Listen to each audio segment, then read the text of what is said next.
জানাই। আমি রাজীব স্যার এবং আজকে আমরা আলোচনা করব নর্থ বেঙ্গল ইউনিভার্সিটি আন্ডারে তোমরা যারা পলিটিক্যাল সায়েন্স নিয়ে ফার্স্ট সেমিস্টারের জন্য পড়াশোনা করছো তাদের মাইনর বা ডিএসসি পলিটিক্যাল সায়েন্সের যে টপিকটা আজকে আমরা নিয়ে এসেছি সেটা হলো রাষ্ট্রবিজ্ঞান এবং ইতিহাসের মধ্যে সম্পর্ক। ঠিক আছে, রাষ্ট্রবিজ্ঞান এবং ইতিহাসের মধ্যে যে সম্পর্ক এটা থাকবে তোমাদের নর্থ বেঙ্গল ইউনিভার্সিটি আন্ডারে ফার্স্ট সেমিস্টারের যে মাইনর পেপার রয়েছে সেই মাইনর পেপার একটি গুরুত্বপূর্ণ বিষয়। তো টপিকটি শুরু করার আগে তোমরা যারা আমাদের চ্যানেলে প্রথম এসেছো বা এখনও আমাদের চ্যানেলটিকে সাবস্ক্রাইব করোনি তারা অবশ্যই চ্যানেলটিকে সাবস্ক্রাইব করো এবং পাশে থাকা বেল আইকনটিকে ক্লিক করে দিও যাতে আমাদের পরবর্তী ভিডিও নোটিফিকেশন তোমরা খুব সহজেই পেয়ে যেতে পারো।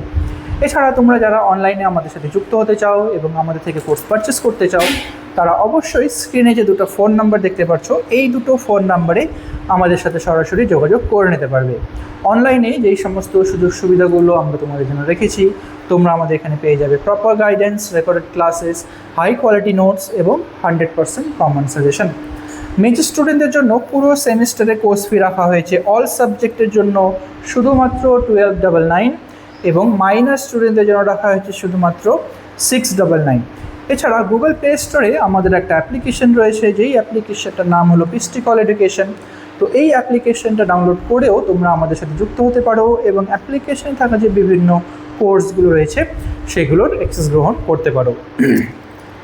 তো চলো আজকে তোমাদের যে মেন টপিকটা রয়েছে সেটা আলোচনা করা যাক। তো প্রথমে আমরা দেখে নেব যে পারস্পরিক সম্পর্কের তিনটি মূল স্তম্ভ কী রয়েছে। ঠিক আছে, তো প্রথমে যে পারস্পরিক সম্পর্ক তিনটি মূল স্তম্ভের মধ্যে প্রথমটা হলো কাঁচামাল এবং তত্ত্বের উৎস, যেখানে ইতিহাস রাষ্ট্রবিজ্ঞানকে অতীতের রাজনৈতিক ঘটনা, বিপ্লব, যুদ্ধ এবং প্রশাসনিক কাঠামোর বাস্তব উৎপাদন এবং কাঁচামাল সরবরাহ করে থাকে। ঠিক আছে, নেক্সট হলো রাষ্ট্রীয় ক্রমবিকাশ, যেখানে আধুনিক রাষ্ট্রের উত্থান একদিনে হয়নি। ঠিক আছে, আধুনিক যে রাষ্ট্র রয়েছে সেটা কিন্তু একদিনে তার উত্থান হয়নি বা একদিনে কিন্তু গড়ে ওঠেনি।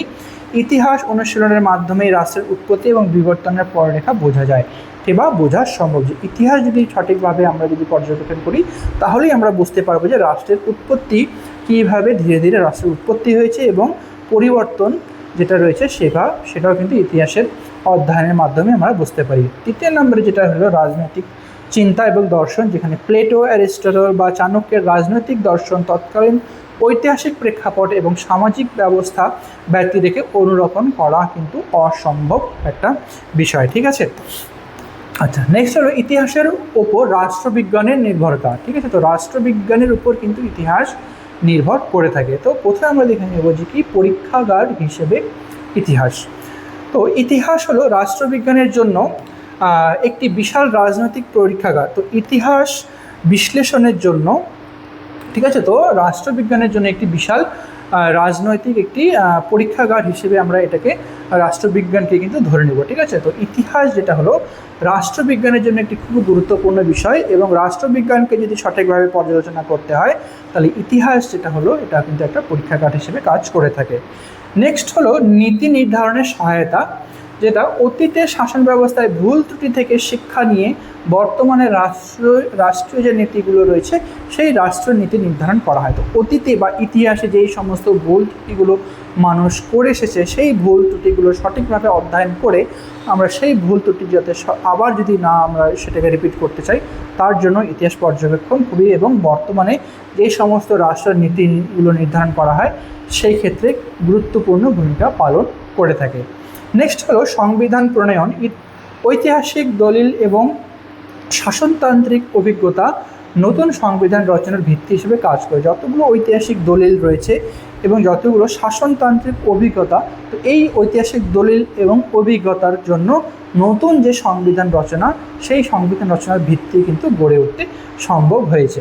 নেক্সট হলো রাজনৈতিক সংকট নিরসন, যেখানে অতীতে ঘটে যাওয়া আন্তর্জাতিক সংকট বিশ্লেষণ করে বর্তমানে বৈশ্বিক সমস্যার সমাধান খোঁজা হয়। ঠিক আছে, অতীতে যেই সমস্ত ঐতিহাসিক ঘটনা বড় বড় ঘটনাগুলো ঘটে গেছে সেই সমস্ত ঘটনা যদি আমরা সঠিকভাবে পর্যবেক্ষণ করি তাহলে ভবিষ্যতে সেই সমস্ত ঘটনা যাতে না আসে সেই ঘটনাগুলোকে আমরা কিন্তু সহজে এড়িয়ে যেতে পারবো বা সেই সমস্ত যে ঘটনাগুলো থাকবে সেই ঘটনার সমাধান আমরা কিন্তু খুব সহজেই বের করতে পারবো। ঠিক আছে, নেক্সট হলো দুই শাস্ত্রের প্রধান যে পার্থক্য যেটা রয়েছে যে ইতিহাস এবং রাজনীতি, তো এদের মধ্যে কী কী পার্থক্যগুলো রয়েছে আমরা দেখে নেব। প্রথমে হলো পরিধি এবং আলোচনার বিষয়ে গত পার্থক্য কী রয়েছে, ঠিক আছে। ইতিহাস এবং রাষ্ট্রবিজ্ঞানের পরিধি এবং আলোচনার যে পার্থক্যগুলো রয়েছে সেটা হলো, ইতিহাস সমগ্র মানব সভ্যতার অতীত বিবরণ লিপিবদ্ধ করে। প্রত্যেক মানব সভ্যতা বা পুরো মানব সভ্যতার যে অতীত রয়েছে, ঠিক আছে, সমস্ত মানব সভ্যতার অতীত এবং সেই মানব সভ্যতার বিকাশ নিয়ে আলোচনা করে থাকে, যেখানে রাষ্ট্রবিজ্ঞান মূলত রাজনৈতিক প্রতিষ্ঠান এবং রাষ্ট্রীয় ব্যবস্থাকে নিয়েই আলোচনা করে থাকে, ঠিক আছে। শুধুমাত্র রাজনৈতিক এবং রাষ্ট্রীয় যে ব্যবস্থা, সেই রাষ্ট্র ব্যবস্থা কেন্দ্রিক শুধুমাত্র যে রাষ্ট্রবিজ্ঞান বিষয়টি, যেখানে ইতিহাস সমগ্র মানব জাতির যে বিকাশ, ক্রমবর্ধমান বিকাশ, সমস্ত কিছু নিয়ে আলোচনা করে থাকে। নেক্সট হলো পদ্ধতির ভিন্নতা, যেখানে ইতিহাস মূলত বর্ণনামূলক, ঠিক আছে। ইতিহাস হলো ডেসক্রিপটিভ বা বর্ণনামূলক একটি বিষয় এবং তথ্যভিত্তিক। অন্যদিকে রাষ্ট্রবিজ্ঞান বিশ্লেষণাত্মক এবং মূল্যায়নমূলক বা মূল্যায়ন ভিত্তিক, ঠিক আছে। নেক্সট হলো ভবিষ্যতের দৃষ্টিভঙ্গি, যেখানে ইতিহাস কেবল অতীত এবং বর্তমানকে নিয়ে আলোচনা করে থাকে, ঠিক আছে। ইতিহাস শুধুমাত্র অতীত এবং বর্তমানকে নিয়ে আলোচনা করে, যেখানে রাষ্ট্রবিজ্ঞান অতীতের অভিজ্ঞতায় ভবিষ্যতের রাষ্ট্রের আদর্শ রূপ পরিকল্পনা করে থাকে, ঠিক আছে। ও ইতিহাস রাষ্ট্রবিজ্ঞান যেটা রয়েছে, রাষ্ট্রবিজ্ঞান হলো অতীতে কী ঘটনা ঘটে গেছে সেই ঘটনাগুলোকে সঠিকভাবে আলোচনা বা পর্যবেক্ষণ করে তার অভিজ্ঞতাকে কাজে লাগিয়ে ভবিষ্যতের রাষ্ট্রের আদর্শ একটি রূপে গড়ে তুলতে কিন্তু সাহায্য করে থাকে। আচ্ছা, তো এটাই ছিল আজকে তোমাদের আলোচনার বিষয়। ভিডিওটি যদি তোমাদের ভালো লেগে থাকে তাহলে অবশ্যই লাইক আর কমেন্ট করো। দেখা হবে পরবর্তী ভিডিওতে নতুন কোনো টপিক নিয়ে। ততক্ষণ পর্যন্ত ভালো থেকো, সুস্থ থেকো।